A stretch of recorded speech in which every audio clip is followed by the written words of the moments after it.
একটি ছোট গ্রামের গরিব পরিবারে মা, বাবা, দিদি এবং ছোট ভাই একসাথে থাকত।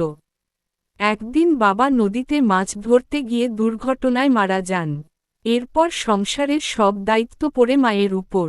মা লোকের বাড়িতে কাজ করে কোনোরকমে সংসার চালাতে থাকেন। দিদি ও ভাই পড়াশোনা করতে থাকে।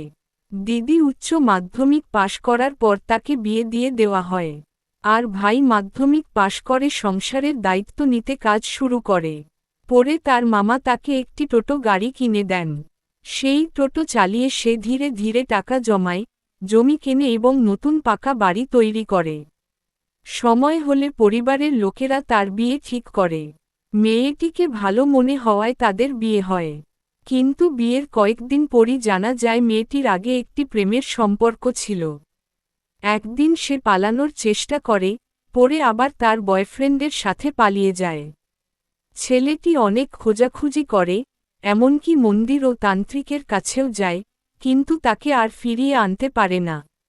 শেষ পর্যন্ত ছেলেটি নতুন করে জীবন শুরু করার সিদ্ধান্ত নেয়। সে আবার বিয়ে করে।